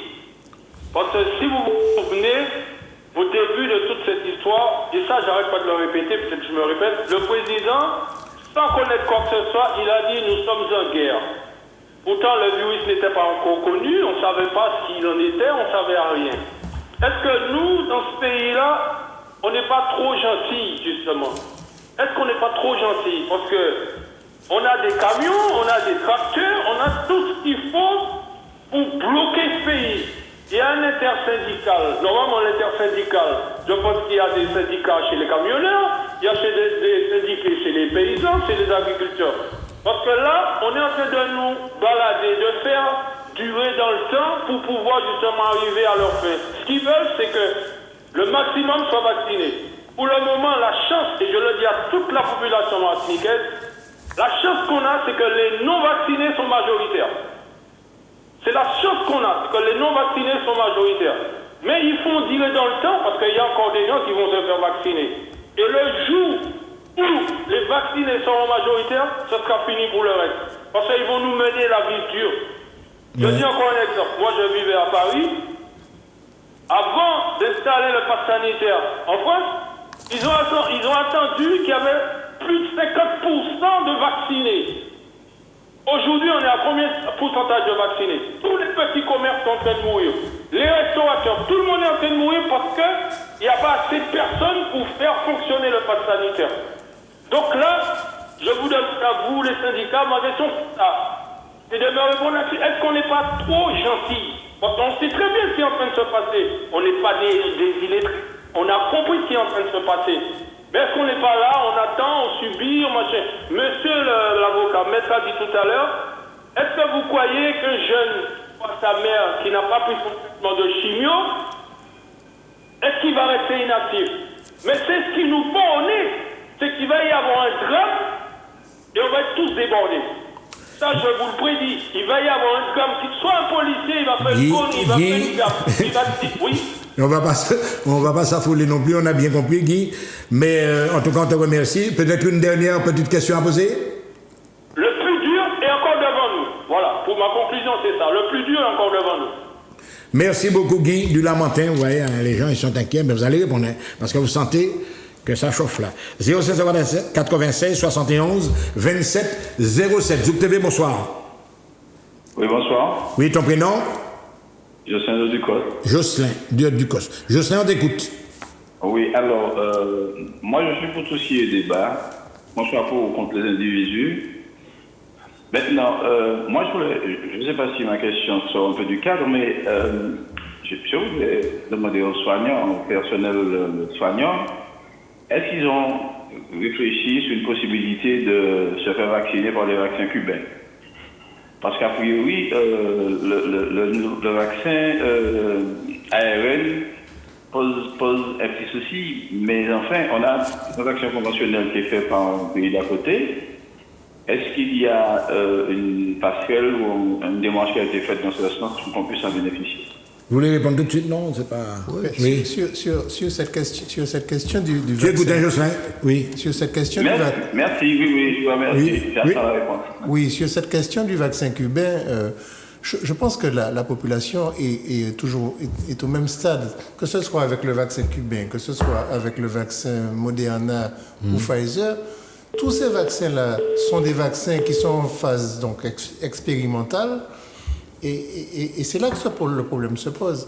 Les gens, les professionnels, quand on discute avec eux, ils disent le vaccin n'a pas encore fait ses preuves, il est toujours en phase expérimentale. Donc qu'il soit cubain, qu'il soit chinois, qu'il soit russe, c'est toujours le même problème. Donc il y en a qui vont poser ce problème-là. Il y en a qui vont dire bon ben c'est cubain, c'est près de chez nous. Et puis autre chose aussi, c'est que le vaccin cubain n'est pas ARN messager. Donc ça, c'est quand même un facteur qui peut rentrer en ligne de compte. Les gens peuvent se dire, bon, mais on craint peut-être l'ARN messager parce que c'est une technologie qu'on ne connaît pas encore bien, qui n'a pas encore fait ses preuves, qui est en phase expérimentale, mais peut-être qu'un vaccin classique peut faire l'affaire. Bruno, pas rien à ajouter? Non, mais simplement pour dire sur l'histoire de vaccins, nous sommes le peuple le plus vacciné au monde, les Antillais. Quand vous comparez un carnet de vaccination... Tu parles en matière de proportion, ouais. Quand vous regardez mon carnet de vaccination, je vous le donne, vous êtes surpris. On a tous les vaccins. Et ceux qu'en Europe, ils n'en ont pas. Alors, c'est pas peur, on a peur des vaccins. Mais par contre, celle-là, on n'a pas assez de recul et c'est ça qui met ce débat. On n'a pas assez de recul. Qui divise la population un peu, ouais. D'autre part, par rapport à nos pathologies, il faut en parler. Moi, fini tout à l'heure, nous sommes champions du monde cancer Martinique. Quel effet indésirable que ça a avec le corps du corps? Quel effet avec le diabète? On a reçu les médecins à propos du chlordécone, ils ont le docteur Quist. Il faut qu'on nous donne ces éléments-là. Et pour nous, des dons, avant d'injecter de quoi que ce soit, on aurait dû faire une analyse sanguine pour regarder si elle est compatible ou pas. Est-ce que cet élément est tenu en compte? Non, aujourd'hui, il y a un empressement à nous dire, restez là, pour point, Marabaoli. C'est ça là. Et c'est inquiétant ça, c'est très inquiétant. Et après, qui peut me dire, je le prends aujourd'hui, et puis ça accélère des pathologies cachées que j'ai. Là, on est en plein discours médical là. Il y a un autre aspect, c'est que pour mesurer les allergènes qui sont contre-indiqués par ce vaccin Pfizer notamment, il faut faire une sérologie. La sérologie que nous faisons en Martinique, il faut l'envoyer à l'Hexagone pour être validé, pas pour être validé, pour être techniqué. Parce qu'il n'y a aucun laboratoire en Martinique pour mesurer, pour techniquer cela. Donc, et le problème qui se pose, c'est que le temps que l'analyse parte à l'Hexagone, c'est plus valable. Donc ils ne peuvent pas techniquer. On va retourner du côté du téléphone, 0596 71 27 07. Zouk TV, bonsoir. Bonsoir. Oui, ton prénom? Jean-Pierre. Jean-Pierre, et tu appelles d'où? Fort-de-France. On t'écoute, Jean-Pierre. Fort-de-France. Oui. Alors, voilà ce que je voulais dire. C'est que ce petit bonhomme-là qu'on a nommé président là, sous le drapeau français, là, ce petit-là, qu'est-ce qu'il connaît au point de vue du général de Gaulle? Parce que moi, je suis soldat de Gaulle. J'ai connu l'Algérie. Et à l'heure actuelle, tout ce qui se passe là, je regarde, je ressens que je me trouve en Algérie dans les années 40-50. Voilà, moi je suis classe 57. Vous voyez? Alors donc, je dis à l'heure actuelle, je suis un soldat, un ancien guerrier de Gaulle. Bon, à l'heure actuelle, je voulais vous dire que qu'est-ce que De Gaulle avait fait les compatriotes des Français en France? Ils se sont préparés pour faire ces genres de rafales qu'ils avaient fait sous le général de Gaulle. Voilà. Voilà, vous voyez, ils ont trouvé le moyen de se préparer. Et c'est grâce à un DS qui a sauvé De Gaulle. Par ce rafale de mitraillettes qu'ils avaient préparé pour anéantir De Gaulle. Alors, tout ce que je peux dire, les Français, ce sont ceux qui ont mis ce monsieur qui se trouve là, des dictateurs, qui se croient dictateurs, mais il ne connaissent rien, il n'a pas vécu la guerre, il n'a rien connu dans cette dimension-là. Il faut qu'il arrête complètement. Voilà. Jean-Pierre, c'est un ancien combattant, vous l'avez compris, et Jean-Pierre n'est pas forcément satisfait. Merci Jean-Pierre, de Fort-de-France. On va repartir du côté du téléphone 0596 71 27 07. Zouk TV, bonsoir. Bonsoir. Ton prénom c'est comment? Jocelyn. Jocelyn, tu appelles d'où? J'habite Saint-Esprit. Saint-Esprit. Jocelyn, on t'écoute. Oui, alors bonsoir aux téléspectateurs de Martinique et du monde entier. Oui. Et bonsoir principalement à Michel Simon. Ah bon? Oui. Je crois qu'il vaut sa place ce soir. Dans une petite parenthèse, parce qu'il a une dimension beaucoup plus humaine que certaines personnes qui ont l'habitude d'être sur le plateau et qui se mettent en manager, non seulement pour la Martinique, mais pour le monde, en donnant des leçons aux gens. Je vais remercier Maître Germani, je vais remercier tous les syndicalistes. Je ne vais pas rentrer dans un détail de vaccinés, non vaccinés, pas vaccinés. J'élève le débat. Je vais dans le contour de la loi. Comment pouvez-vous nous dire qu'on peut voter une loi et autour de cette loi, couper, tenir les gens par le ventre? Ne pas donner aux gens la possibilité de travailler et en contrepartie leur dire si vous ne vous vaccinez pas, vous n'aurez pas votre pays. Mais ce n'est pas possible. Les politiques qui ont voté cette loi, nos politiques qui sont en Martinique, il n'y a que 3 politiques qui se sont affichés au grand jour. Mais les autres, vous avez été élus par le peuple. Vous êtes les salariés du peuple martiniquais. Ce sont les Martiniquais qui vous permettent de gagner votre pain, votre vie. Vous avez un salaire professionnel, mais vous avez un salaire, vous avez un mandat par rapport au peuple.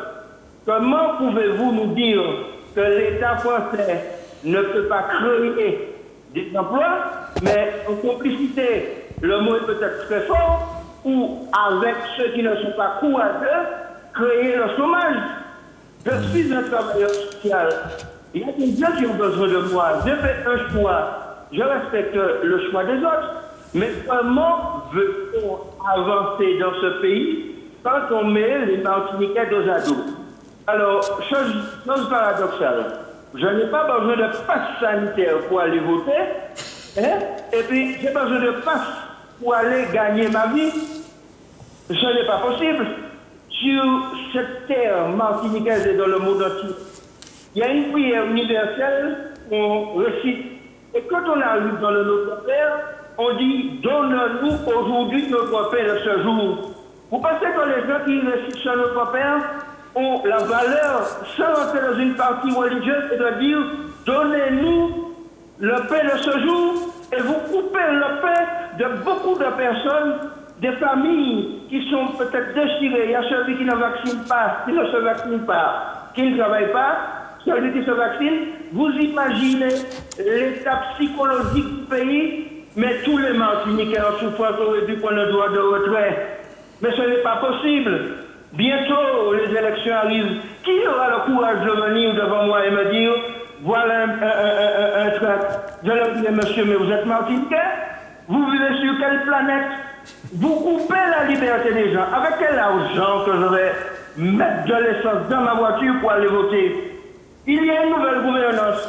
On met de l'eau. Oui, l'eau va arriver. On fait un conservatoire. Oui, il y aura un conservatoire. Avec quel argent j'irai dans toutes ces choses?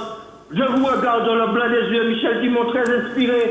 M. Germani, un combattant martiniquais, on arrive à vous dire que vous êtes raciste, vous êtes mais un politique aura le courage de regarder quelqu'un dans les yeux et leur dire votez pour tel candidat. Commencez par voter pour nous, pour notre âme, notre conscience. Parce que la conscience de chacun portera son âme à la place qu'elle mérite. Ce virus-là nous a permis d'ouvrir les yeux et de voir, je ne veux pas personnaliser les autres personnes en virus, mais l'antivirus, c'est la conscience. Je demande à ces gens qui sont venus de métropole, nous avons nos spécificités. Pour celui qui pense qu'il y a une partie de Martiniquais intelligents et d'autres qui ne sont pas intelligents, méfiez-vous de l'eau qui dort. Jocelyn, oui. Ça va? Il était intelligent en même temps et il passait nous la clé. Mais Germain, il pas toujours un service dans le gâteau, il fait les titres. Nous pas fiers que nous sommes notre pays, nous qui défendons nous. Mais attends, je vais libérer le plateau parce que je ne vais pas faire l'électoral, je ne vais pas chercher conquérir pièce place politique. Je vais faire un éveil de conscience. Parce que l'argent est en danger, quand tout le monde a dans tout pareil. Comment le monde peut ni besoin en passe pour aller déposer un monde mort, vieux pour un monde mort, eh bien, monde mort en vaccin aussi. Non, mais franchement, je sais. Mais ce pays, les contours de la loi, où sont nos politiques? Je sais, on a bien compris. Ok, en tout cas, merci pour toutes ces remarques. Justin du Saint-Esprit. Merci beaucoup, Justin. Bonne soirée. Ok. Voilà, on va aller du côté du téléphone. Évidemment, vous avez compris, messieurs, on prend une série d'appels et ensuite vous allez réagir. 0596 71 27 07. Zouk TV, bonsoir. Oui, bonsoir. Alors, oui, bonsoir. Oui, ton prénom c'est comment? André. André, tu appelles d'où? J'appelle de Fort-de-France. André de Fort-de-France, on t'écoute, André. André. Oui, on t'écoute, André. Tu peux y aller. La Fort-de-France. Oui. Nous qu'à où? Bien. Alors, moi, ce que je veux dire, Ce que je veux dire. Oui. Bonsoir à tout le monde. Bonsoir André. Ce que je veux dire, c'est que la Martinique a besoin de gens de paix en ce moment pour avancer sur tous les aspects de la vie sociale, économique et politique. Nous n'avons pas besoin de va-t-en-guerre. Le monsieur qui a parlé de Saint-Pierre, le monsieur de Saint-Pierre qui a parlé, ça m'a écœuré. Parce que ce n'est pas un monsieur de paix. C'est un monsieur de va-t-en-guerre. Et il ne souhaite pas que les Martiniquais soient écoutés. Je pense qu'il est comme ça dans tous les domaines. Il souhaite que les Martiniquais soient écrasés. Parce que, voyez-vous, le nombre d'émissions qui a déjà eu lieu avec seulement les gens qui sont pour l'obligation vaccinale. Sur les grands médias, uniquement, il n'y a pas de contradicteur. Ce monsieur, s'est-il étonné de cela un jour? Non. Il voudrait que ce soit seulement ce camp qui s'exprime. Et je trouve ça désolant. C'est vraiment désolant d'avoir quelqu'un comme ça, parce que la Martinique a besoin de gens de paix pour avancer. En tout cas, André, on a tenu compte, on a bien noté tes réflexions. Peut-être encore une petite phrase à ajouter? Moi, ce que je dis, c'est que je devant moi là, dans l'écran, je ne vois pas des va-t-en-guerre. Oui, je ne vois pas des gens des va-t-en-guerre là devant moi. Je vois des gens qui cherchent une voie pour sortir de ce conflit. Voilà. Merci André. Eh bien, vous voyez des gens qui cherchent une voie pour sortir de ce conflit. C'est ça le sens de notre présence ce soir-là. Okay. 0596 61 27 07 Zouk TV, bonsoir. Bonsoir, monsieur. Votre prénom, monsieur? Samuel. Samuel, et tu appelles d'où? J'appelle du François. Samuel du François. On t'écoute, Samuel. Je vais essayer de parler de la vaccination avec le moins de mots possible. En réalité, notre pays, la Martinique, s'enflamme pour un sujet qui ne devrait pas être aussi enflammé. Vous savez, nous vivons dans un pays où l'espérance de vie est de plus de 80 ans. Nous avons une pandémie. J'entendais M. Germani tout à l'heure dire la vaccination est une question individuelle. Je suis navré. La vaccination n'est pas une problématique individuelle. C'est une problématique de santé publique. Vous savez, si vous avez le diabète, vous avez le droit de dire que vous ne voulez pas vous traiter pour le diabète. Ça n'engage que vous. Vous avez un cancer, vous avez le droit de dire que vous ne vous soignez pas. Ça n'engage que vous. Mais vous avez une épidémie, un virus, que vous pouvez transporter et transmettre à quelqu'un sans le vouloir. Ça veut dire que dans ces cas-là, la maladie ne dépend plus exclusivement de vous, mais elle dépend des gens qui sont autour de vous aussi. Raison pour laquelle la prévention, ici, est importante, puisqu'on n'attend pas de soigner, il faut prévenir. Et jusqu'à aujourd'hui, la seule prévention que nous ayons trouvée, mis à part les masques, c'est la vaccination. Alors, d'aucuns diront, oui, la vaccination est expérimentale. Ok.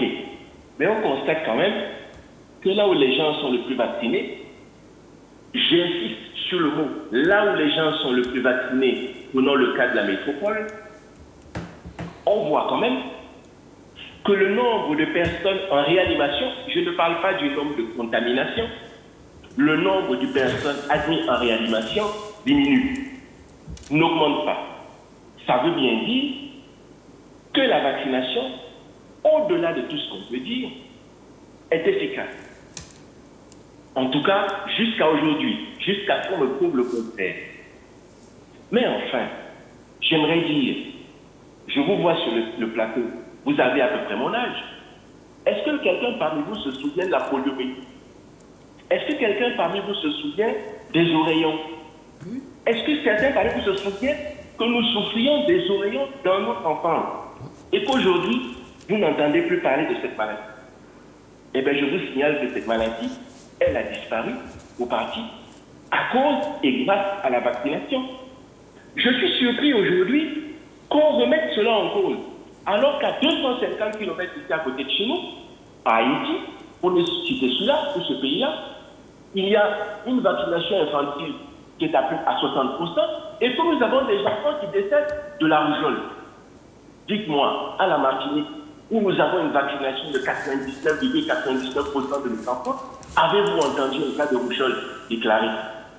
J'ai du mal, moi, en tant que personnel de santé, à comprendre comment nous avons eu plus de 600 morts, et je pourrais vous dire, nous en sommes à 1000. Je suis acteur sur le terrain. J'ai vu, j'ai constaté, j'ai fait les certificats de décès. Je suis étonné qu'aujourd'hui, on ne parle pas de ces morts-là comme s'ils n'existaient pas, comme s'ils n'avaient jamais existé, comme si le virus était une invention. Or, le problème est là, le virus est là. Depuis aujourd'hui, nos enfants sont partis à l'école. Les enfants, les lycéens, à plein temps. La semaine prochaine, tout le monde ira à l'école. On voit aujourd'hui sur la métropole qu'on a dû remettre en place certaines mesures barrières pour certains enfants qui sont rentrés à l'école parce qu'au bout de 4 semaines, le virus de nouveau a augmenté. Ça veut dire quoi? Ça veut dire que dans 4 semaines ou dans 6 semaines, dans notre pays, nous aurons de nouveau des cas de Covid qui vont augmenter. Je peux comprendre les syndicats qui se battent parce que le système sanitaire de notre pays, la Martinique, n'est pas bon. Je suis prêt à aller manifester pour ça. Je peux comprendre qu'on puisse se battre pour le chlordécone. Je suis à manifester pour ça. Mais aujourd'hui, l'heure n'est pas à cela. L'heure est à comment est-ce qu'on gère une épidémie qui fait des morts, non pas des morts métropolitains, qui font des morts à côté de chez nous, qui font des morts de nos voisins, de nos familles. Qu'est-ce qu'on dit à cela? On leur dit que nous attendons la prochaine vague en disant non, on ne se vaccine pas, qu'on va marcher avec les masques. J'ai du mal à comprendre cela. Je suis soignant. J'ai du mal à comprendre que c'est ça qu'on demande en disant il est normal de tout laisser d'attendre. Dis mais on attend. En attendant, c'est nous qui passons tout le temps à aller faire des dégâts de décès et enterrer nos proches. C'est pas la famille des autres. Merci, Samuel. J'ai compris, hein. Oui. J'ai compris, je vais m'arrêter là. Je voulais juste dire ici que je peux comprendre le débat des syndicats, mais j'insiste, la vaccination n'est pas une mauvaise chose. Jusqu'à ce que nous trouvions autre chose, pour l'instant, je reste et je suis pour la vaccination. Voilà. Merci, Samuel. Ben voyez, voilà. C'est apaisé, au moins, on s'explique correctement. Voilà. On va retourner du côté du téléphone. 0596 71 27 07. Merci Samuel. On a eu des gens du Lamentin, du François, de Fort, de France, du Saint-Esprit, etc., de Saint-Pierre. Donc 0596 71 27 07. On va prendre encore un dernier jet d'appel. Enfin, quelques appels encore. Zouk TV, bonsoir. Oui, bonsoir. Oui, le prénom? Gladys. Gladys, et tu appelles d'où? Du François. Gladys du François. On écoute Gladys du François. Ah ben, ça tombe très bien puisque j'ai eu un professionnel de santé qui est passé avant en disant que la vaccination c'était très bien, qui est là en train de promouvoir la vaccination et je suis fortement étonnée puisqu'il explique que justement ça protège. Ben, la preuve que non, puisque tout le monde est obligé de porter des masques. La preuve que non, les gens sont obligés de passer des tests. Alors les tests, moi, la question que je me pose, puisqu'on est vraiment dans le mode occidental, c'est les tests.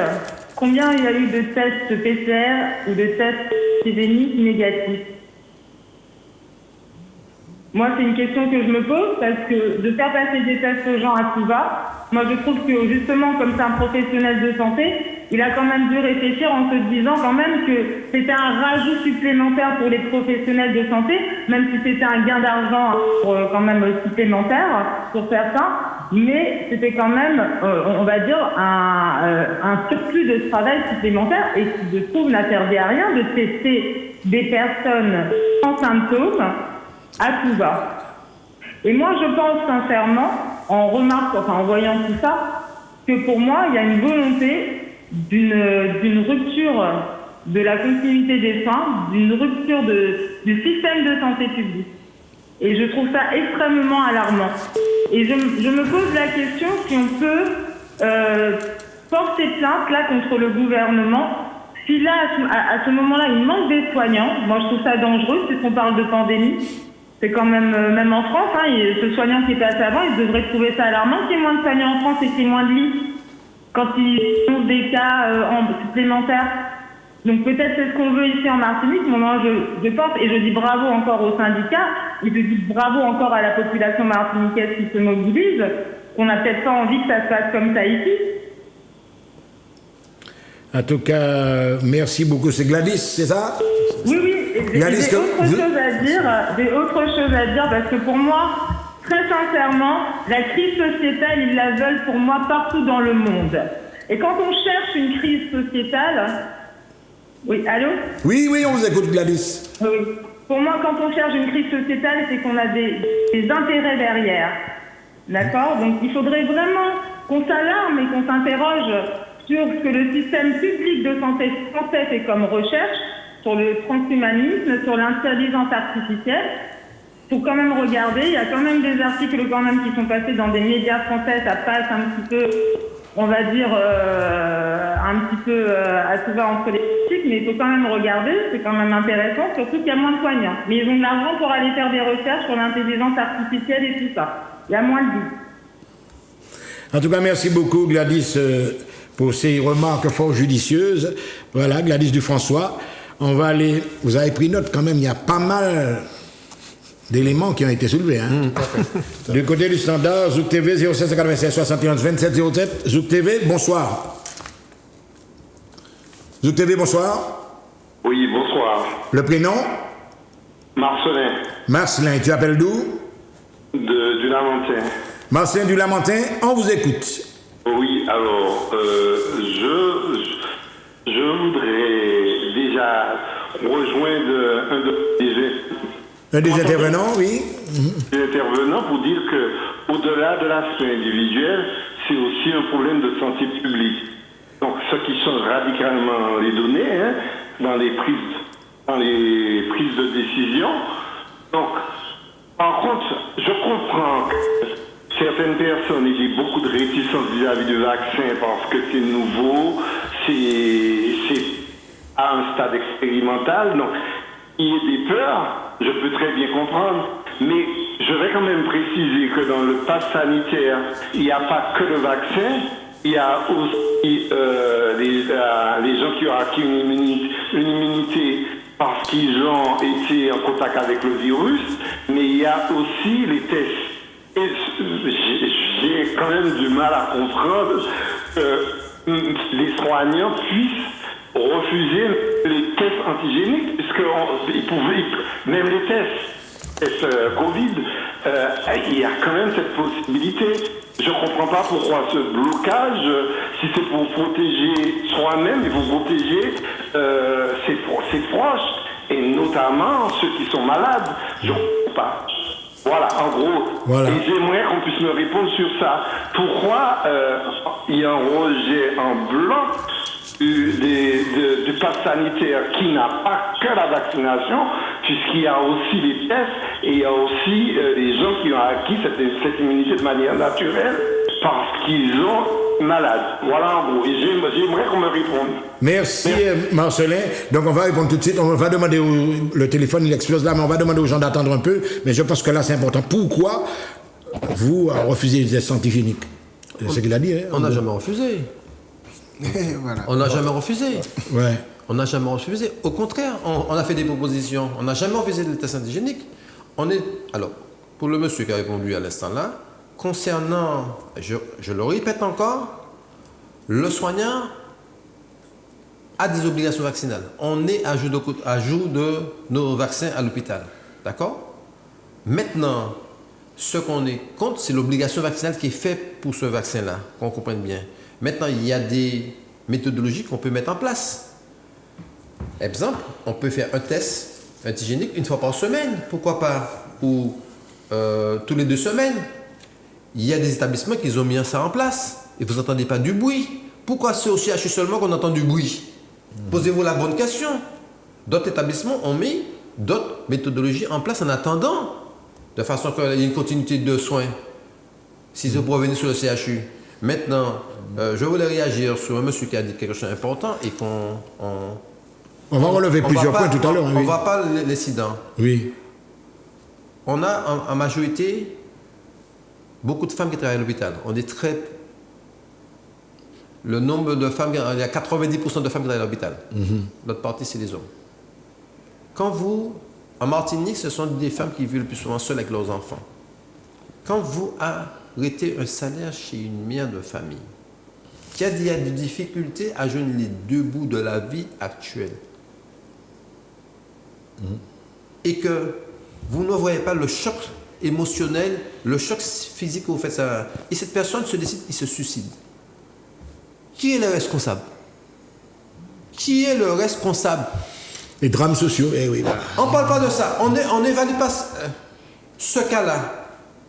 On n'évalue pas ce cas-là. Mais c'est ça qui est important. Alors, effectivement, le gouvernement a tiré au vote. Ça veut dire, je veux...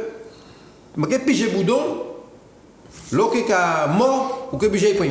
L'expression sortie tenir les gens par le ventre à un certain moment. Oui, voilà. Je vais demander à Maître Germani, vous avez entendu pas mal de choses. Oui, et notamment ce médecin africain qui défend on retombe dans le schéma pro et anti-vaccin. Voilà, et qui n'a pas compris, je pense, les propos du chef de l'État qui disait on ne va jamais obliger personne à prendre le vaccin. Il l'a dit. Maintenant, il a évolué, il veut obliger les soignants, mais c'était dans les propos du chef de l'État, il n'y aurait pas d'obligation vaccinale. Donc, il est en difficulté par rapport à cette parole du chef de l'État, mais qui s'est trahi lui-même, puisque maintenant, tout en disant, oui, mais si vous ne voulez pas prendre le vaccin, puisque c'est une affaire de consentement individuel, vous perdez votre travail, vous n'allez pas au cinéma, vous n'allez pas au restaurant, vous n'allez pas ci, vous n'allez pas ça, vous n'allez pas travailler. Bon. Ça reste malgré tout, c'est vrai. À côté de cette question de santé publique, ça reste une décision individuelle. N'en déplaise à ceux qui, justement, voudraient enlever le débat sur le consentement, c'est-à-dire le débat sur la liberté. Ouais. Et d'ailleurs, tous les gens qui s'opposent à l'obligation vaccinale, qu'ils soient vaccinés ou non vaccinés, disent, quel que soit le choix que les gens feront, il faut que ce soit un choix libre et surtout éclairé. Et aujourd'hui, ce débat sur la liberté est pollué par ceux qu'on accuse d'être anti-vax, d'être complotistes, etc. Et puis j'aimerais lui répondre aussi à ce médecin qui défend son point de vue, qui défend son point de vue avec un argumentaire qui est vraiment bizarre, puisqu'il nous dit c'est un problème de santé publique, ça j'entends, parce que le virus, il faut qu'on lutte ensemble, il faut prendre le vaccin, regarder les autres maladies. Et justement, son argument se retourne contre lui parce que vous savez, les gens qui ont un petit peu de bon sens se disent, mais moi, quand j'ai pris le DT polio, la rubéole, les machins, etc., tous les vaccins, là, c'était pour ne pas faire... Avant, il y avait des carnets de vaccination, c'était pour ne pas tomber... BCG, voilà, c'était pour ne pas tomber malade. Or, on me propose un vaccin et on me dit, tu peux tomber malade. Quand je prenais... les vaccins d'avant, c'était pour non seulement ne pas tomber malade, mais ne pas être contagieux, ne pas contaminer les autres.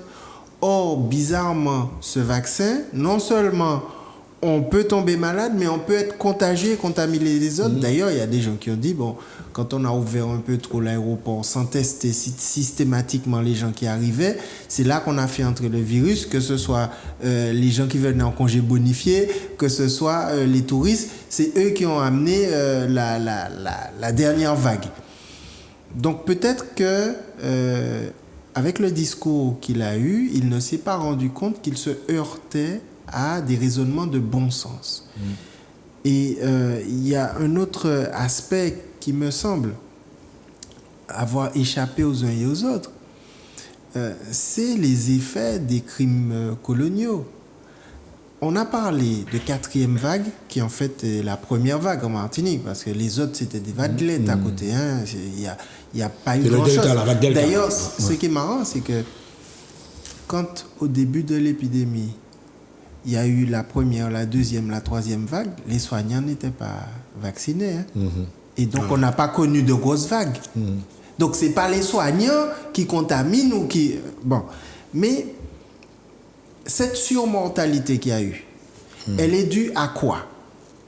Lorsque, pendant l'esclavage, on a posé la problématique du sel et qu'on a expliqué scientifiquement, et ce n'est pas ce médecin qui me contredira, que l'hypertension artérielle était liée au sel de l'esclavage, que le diabète était lié aux surdoses en sucre que les industriels vendent ici pour provoquer du diabète et de l'obésité.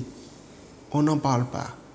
Quand en plus on couple ça avec le dernier crime colonial, le chlordécone, on se rend compte qu'on a fabriqué à la fois des comorbidités qui expliquent la surmortalité. Donc les gens ne sont pas morts du Covid.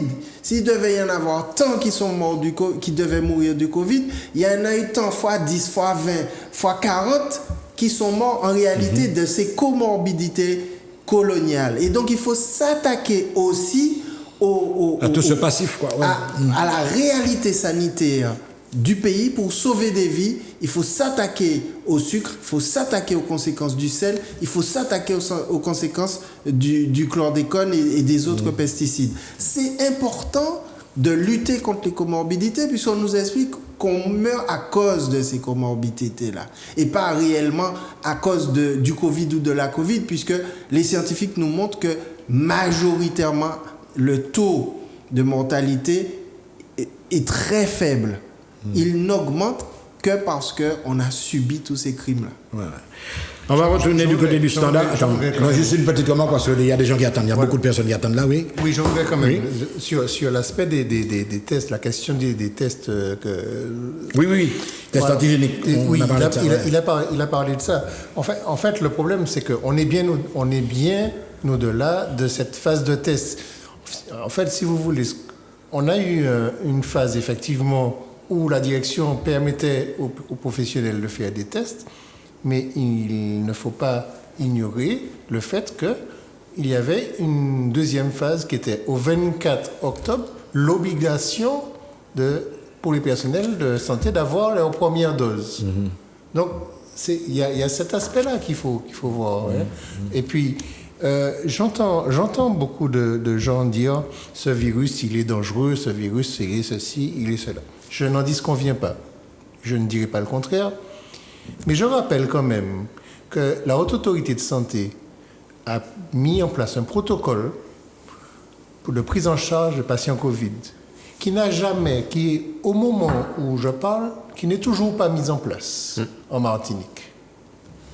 Donc, on s'est retrouvé, et les gens dans la population n'ont pas cette notion-là, on s'est retrouvé avec des gens qui avaient des symptômes Covid, qui appelaient le SAMU, ils appellent le centre 15, et le centre 15 leur dit, vous prenez des Doliprane et vous isolez chez vous. Mais si Doliprane t'es qu'à un Covid, tout le monde te ça. Et nous, tout le monde prendre Doliprane. Et je voulais quand même terminer sur cet aspect-là, parce que l'embolisation de l'hôpital a une explication. Les gens, quand ils restent chez eux et qu'ils prennent du Doliprane, ils décompensent au bout d'un moment. Parce que le Doliprane ne soigne pas la Covid. Ah mais non. Donc quand ils ont décompensé, les pompiers viennent les chercher et ça fait des dizaines d'ambulances devant les urgences de PZQ. Ces gens-là qui arrivent à l'hôpital, ils arrivent dans un état lamentable. Parce qu'ils n'arrivent plus déjà à respirer, ils relèvent déjà de la réanimation. Mais comme nous n'avons pas suffisamment de lits de réanimation, je rappelle que dans un département à même capacité de population dans l'Hexagone, il y a 250 lits de réanimation, quand nous en avons 23. Donc tous ces gens-là, ils arrivent, on les met dans les services d'hospitalisation parce qu'on a ouvert effectivement beaucoup de services Covid. Ils sont dans les services Covid, mais ils relèvent déjà de la réanimation. Ces gens-là, quand ils ont obésité, diabète, hypertension, cancer, enfin toute espèce de comorbidité, et qui sont déjà dans un piteux état parce qu'ils n'ont pas été pris en charge de façon précoce par les médecins de ville, eh bien ces gens-là, malheureusement, ils meurent. C'est ça. 0596 71 27 07. Nous avons eu un petit moment d'éclaircissement avec nos invités. 0596 71 27 07. Zouk TV, bonsoir. Oui, allô, bonsoir. Le prénom, c'est comment? Claudine, pardon. Claudine qui nous appelle d'où? Claudine qui appelle Saint-Esprit. De Saint-Esprit. On écoute Claudine. Donc j'ai une question. Je souhaite savoir en fait si la médiation servira aux autres personnes qui travaillent dans les hôpitaux. Ah ben vous pouvez répondre là, la question est directe. Hein? Alors, oui, je réponds tout de suite. La médiation, le gouvernement a donné l'ordre à la médiatrice de ne pas faire de médiation avec les gens qui ne sont pas du CHUM. Et nous nous battons pour que la médiation se fasse avec tout le monde. Je dis bien avec tous les syndicats, avec toutes les professions, notamment les employés d'officines de pharmacie, les kinésithérapeutes, les pompiers, les psychologues, les manipulateurs radio. Nous ne voulons pas qu'il y ait de gens qui restent sur le côté. Vous imaginez un syndicat qui vient dans l'intersyndical, qui se bat avec l'ensemble des syndicats, et puis on le laisserait là, assis dehors, devant la porte. C'est ce qu'essaye de faire le gouvernement et la médiatrice. Et non seulement elle veut laisser ces gens-là dehors, mais pire, pendant qu'on serait là à discuter gentiment pour ne pas tomber d'accord, on les déraille sur le côté. Les employés des officines de pharmacie sont déjà mis en demeure, menacés de suspension. Les psychologues, les kinés, les employés de la DARPA, de la DAPI, de tous les centres médico-sociaux ont déjà reçu ou sont en passe de recevoir leur lettre de suspension. Au moment où on parle, finalement, il y a moins de problèmes pour les soignants du CHU que pour les autres personnels. Parce qu'au niveau des soignants du CHU, justement, on a vu que le directeur, après avoir commis sa bourde là, d'envoyer la force publique et de tabasser les gens, il a molli en disant bon ben on va faire des tests, on va vous laisser rentrer, mais on va surveiller le pass sanitaire depuis l'intérieur, c'est-à-dire qu'on va quitter mon entrée, prendre travail, il mettait blouse li, et puis après on va dire billet pas la peine, virer rentrer bon caillou. Enfin c'est un peu du n'importe quoi, mais au moins c'est différent que d'envoyer une lettre à une infirmière pour lui dire vous ne soignez plus, à un podologue, à un employé de... Non, c'est pas sérieux. C'est pas sérieux. On est en train de mettre de l'huile sur le feu alors que les syndicats, alors que nous tous, on essaie de travailler à recréer le dialogue avec l'État. Et l'État dit non, discutez avec le directeur du CHUM. On dit mais non, c'est pas le directeur du CHUM seulement. Mais vous avez dit que la porte est ouverte. Mais justement, l'État pas aller entrer assise. La porte là ouverte, mais l'État pas aller venir assise. Faut que l'État aille venir assise. Faut que l'État aille venir assise par les banous. Parce que nous besoin de parler bail. Et tout le temps, il n'y a pas venir assise, quand il y a des problèmes. Et tout le temps, il a dit médiateur, pas quitter cet à l'entrée, quand il y fait. Parce que nous pas qu'à admettre que vous essayez de diviser nous, et nous pas qu'à admettre surtout que vous voyez un petit madame pour faire la leçon par nous, faire des réprimandes par nous. Qui manière, vous n'êtes pas prendre un petit gars, qui manière, vous êtes obligé de suspendre ça. C'est tant que vous essayez de gagner pour remplacer ces mondes. Il faut que nous sachions ça. Parce que pour le moment, il y a assez de monde pour remplacer eux. Mais là, il y a assez de monde pour remplacer eux. Eh ben, nous, toutes là, qui sont assises pour l'emploi, des gens qui ont 10 ans, 20 ans, 30 ans d'ancienneté, ils sont assises pour l'emploi, ils peuvent que ça et payer le loyer traite l'auto, Timon Maïka fait l'étude. En fait, on essaye de détruire la société martiniquaise là. Et qui est-ce qui essaye de faire ça? C'est l'État français. Merci, Maître Germanie. Claudine est là toujours? Oui, encore là. Alors, est-ce que tu es satisfaite des éclaircissements de Maître Germanie? Oui, je suis satisfaite des réponses de Maître Germanie.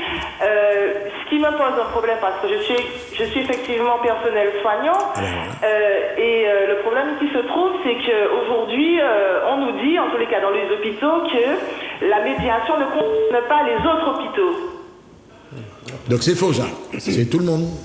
Voilà. Le syndicaliste là. En fait, la médiatrice qui ne respecte pas les règles de la médiation et veut uniquement cantonner la médiation au CHU et pas aux 10 000 personnes qui sont cantonnées, mais uniquement aux 4 000 personnes du CHU. Ça, c'est pas acceptable. C'est pas acceptable. Merci Claudine. La réponse à cette question est dans la composition de l'intersyndicale et dans la plateforme que nous avons.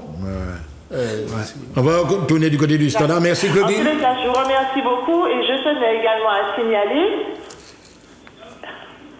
Oui, on vous écoute Claudine. Oui, je tenais également à signaler qu'en tous les cas, que la plupart que dans les hôpitaux de manière générale, ce ne sont pas les soignants qui ont... Il n'y a pas eu de cluster au niveau des soignants, alors que la population le sache. Merci Claudine. Ça c'est vrai. Bonne soirée. Bonne soirée. Oui, donc vous voyez des soignants qui sont interpellés directement, qui appellent, c'est pas par hasard. Du côté du Standard TV, bonsoir. Oui, bonsoir. Bonsoir. Oui, le prénom? Jackie. Jackie qui appelle d'où? J'appelle de Ducos. Jackie, on vous écoute. Alors, je tenais tout d'abord à féliciter les syndicats et tous ceux qui se battent pour la justice. Ce n'est pas normal tout ce qui se passe actuellement dans l'hôpital de façon générale, comme on a dit. On veut cantonner, mais c'est quelque chose de général. Moi, ce que je souhaite, c'est que tous les syndicats, même les autres professions, que tout le monde se mettent debout parce que tout le monde a le même problème. M. Germanie a parlé de comorbidité. Je n'ai pas vu l'ARS qui est, j'ai l'impression que c'est une antenne de Big Pharma, je n'ai pas vu l'ARS mettre des affiches 4x3 pour parler notamment de la question de l'obésité chez la jeunesse, affiche 4x3 sur l'alcoolisme au niveau de notre jeunesse. Et l'ARS va nous le chlordéconner pendant plus de 10 ans en toute connaissance de cause. Donc l'ARS en nous permet de autres là. Les autres médecins qui parlent. Il y en a qui ont touché plus de 80 000 euros. Il y a 6 000 là-dedans. Voilà ce qui se passe en Martinique. Alors tous les médecins, une grande partie de médecins, ils ont touché l'argent, ils ont fait le café, ils ont monté Dubaï, etc. Non, on n'en veut pas. Ça suffit. Alors moi je dis, Martinique, écoutez bien, ça c'est le cas d'Iot, pour que nous diapason, pour nous dire, pour ça pas fait. Parce que ce n'est pas une question de santé qu'il a, c'est une question politique. Parce que ça, il le fait. Et puis nous, de pourquoi avec ça va venir là, ok? Nous faisons venir pratiquement comme le rappelage en forme d'esclavage. C'est ça qui dit, maman. On ne va pas lever comme ça, je ne vais pas vous mettre. Eh bien, nous avons pris ça. Vous avez plus dans l'or, je sais plus côté, etc. Alors, soyons vigilants. c'est mon cabini, qui a dit les pauvres, etc. Ça c'est qu'on l'a déjà fait. Au combat, et messieurs, bravo, encore une fois, nous allons la dire. Merci beaucoup, Jackie. Et puis bonne soirée, Tchébéren. Voilà, Maman du Gospel, bonsoir, comment on va dire? Eh bien, nous allons retourner côté standard là, 0596 71 27 Zouk TV, bonsoir. Zouk TV, bonsoir. Oui, bonsoir. Le prénom? Oui, le prénom c'est Marlène. Marlène qui appelle d'où? J'appelle du Robert. On vous écoute, Marlène. Voilà, donc je dis un grand bonsoir à tous les participants de cette émission et je remercie en même temps.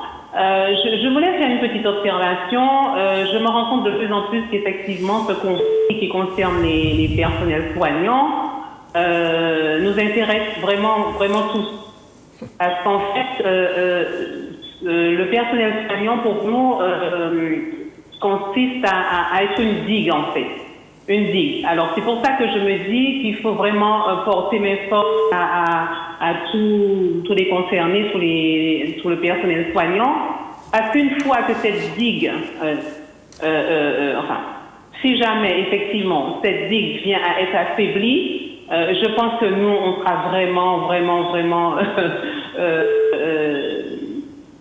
on aura du fil à retordre.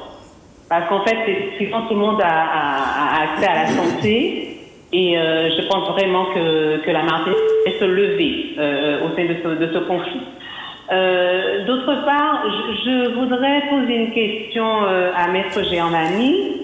Je vois par l'intermédiaire d'autres réseaux, des formations que ceux qu'on a, réseaux, les médias de Martinique, je vois que des lois sont votées au niveau de l'Europe qui concernent l'obligation vaccinale et en même temps je vois qu'au niveau de la France d'autres choses parfois même contraires sont effectivement dites. Alors j'aimerais que Maître Germani explique un petit peu parce que moi je n'ai pas peut-être saisi quelle loi prévaut sur quelle loi. Parce qu'au niveau de l'Europe, on nous dit que l'obligation vaccinale et le pass sanitaire ne sont pas du tout obligatoires, si on peut dire. Et au niveau de la France, je vois autre chose. Et ce que j'aimerais aussi faire la remarque, c'est que en fait, on ne décide pas de ne pas se faire vacciner comme ça par bon plaisir et parce que là simplement par entêtement. Je pense qu'à l'heure actuelle, les gens voient ce qui se passe dans les autres pays et le plus souvent, on a confirmation de ce qui se passe par la famille. On a des gens qui résident à l'étranger, on a aussi des correspondants qui nous confirment ce qui se passe dans d'autres pays. Donc je pense que vraiment, il ne faut pas qu'on dise que les Américains sont des caprices ou que simplement on a peur on a peur et tout ce qui s'ensuit. Je crois que vraiment le Martiniquais maintenant, il est informé de ce qui se passe au niveau de cette crise sanitaire, au niveau de ce vaccin et au niveau aussi, je pense, des objectifs de nos gouvernements. Voilà, c'est ce que je voulais dire. En tout cas, moi je me pose certaines questions. Dernière question aussi que je voudrais peut-être poser sur le plateau qui s'adressait peut-être aussi à un soignant, à un médecin. J'ai bien compris pourquoi en période de contamination, on continue à prélever du sang. Moi, je n'ai pas la logique médicale, je ne suis pas du tout du domaine médical, mais je me demande si en prélevant aujourd'hui, il n'y aurait pas un risque de contamination. Donc je laisse la question, ensuite j'espère qu'on va pouvoir y répondre. Merci. Voilà. Merci Marlène du Robert, merci à tous. Alors là, je vous assure, c'est l'avalanche. Quand même, on va faire une deuxième émission. Tous les bips que vous entendez à chaque fois, on a parlé de beaucoup de choses. Merci à tous, à toutes. Vous êtes très concernés. C'est la problématique du moment, quoi. On est là, on est bloqué. Mais alors on a vu un peu de tout. On a vu des pro-vax, des anti-vax. Mais on était venu surtout pour le problème de la médiation. On va peut-être en revenir là-dessus avant la fin de l'émission.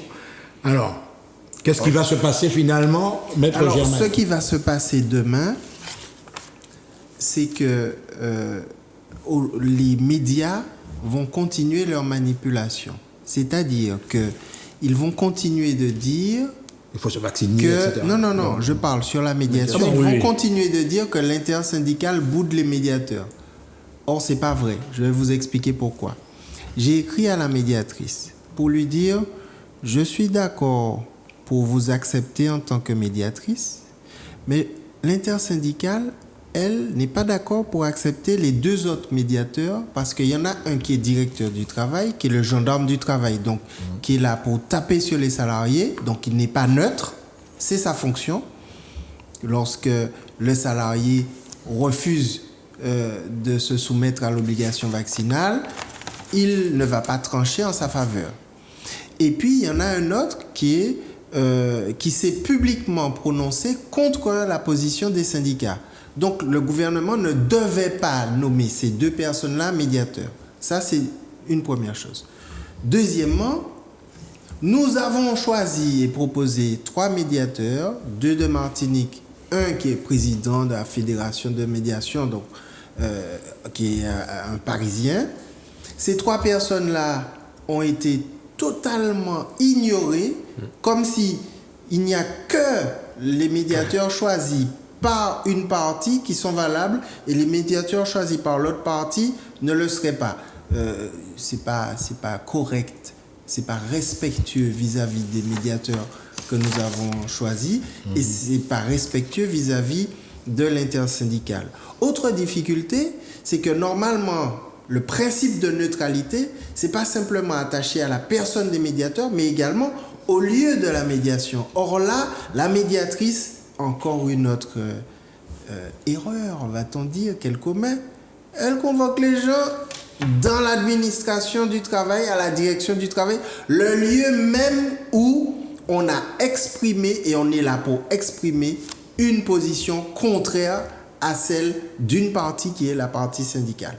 Donc, tant qu'ils ne respectent pas les règles de la médiation, tant qu'ils trichent, comme le disait Césaire, avec leurs propres règles, nous savons qu'ils mentent.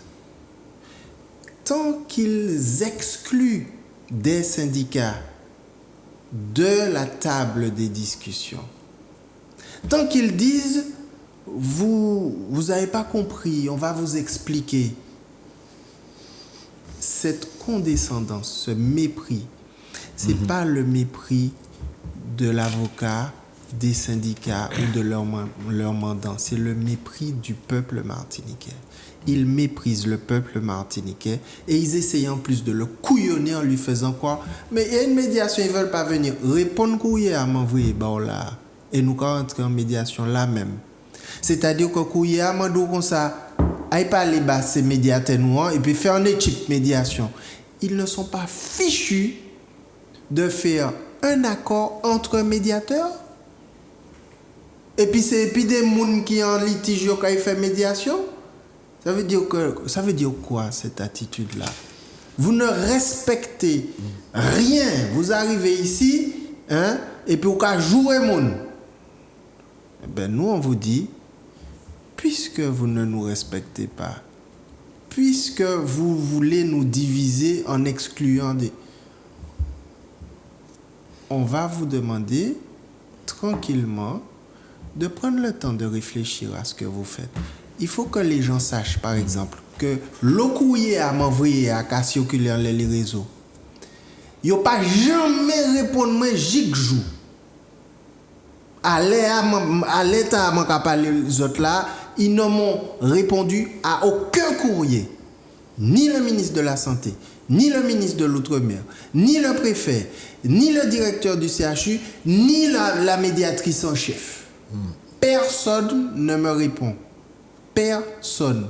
Et puis on va venir dire, ah, ils sont pas pour le dialogue. Moi, quand vous êtes là, ils n'ont pas qu'à répondre moi.